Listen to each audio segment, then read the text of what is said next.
بسم الله الرحمن الرحيم. إن الذين يحادون الله ورسوله أولئك في الأذلين. كتب الله لأغلبن أنا ورسلي إن الله قوي عزيز. لا تجد قوما يؤمنون بالله واليوم الآخر يوادون من حاد الله ورسوله ولو كانوا آباءهم أو أبناءهم أو إخوانهم أو عشيرتهم أولئك كتب في قلوبهم الإيمان وأيدهم بروح منه ويدخلهم جنات تجري من تحتها الأنهار خالدين فيها رضي الله عنهم ورضوا عنه أولئك حزب الله ألا إن حزب الله هم المفلحون. بسم الله الرحمن الرحيم. سبح لله ما في السماوات وما في الأرض وهو العزيز الحكيم.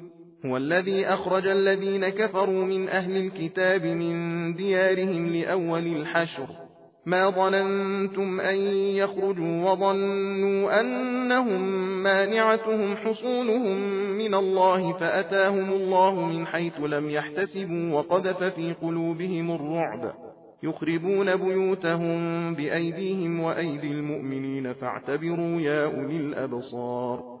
ولولا أن كتب الله عليهم الجلاء لعذبهم في الدنيا ولهم في الآخرة عذاب النار ذلك بأنهم شاقوا الله ورسوله ومن يشاق الله فإن الله شديد العقاب.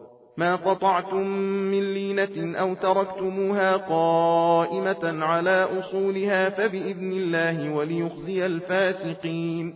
وما أفاء الله على رسوله منهم فما أوجفتم عليه من خيل ولا ركاب ولكن الله يسلط رسله على من يشاء والله على كل شيء قدير.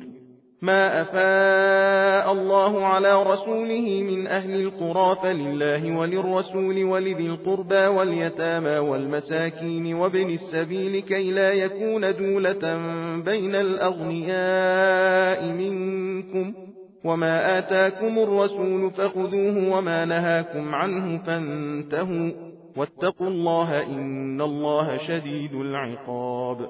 للفقراء المهاجرين الذين أخرجوا من ديارهم وأموالهم يبتغون فضلا من الله ورضوانا وينصرون الله ورسوله أولئك هم الصادقون. सबील कुरान हिदायत का रास्ता।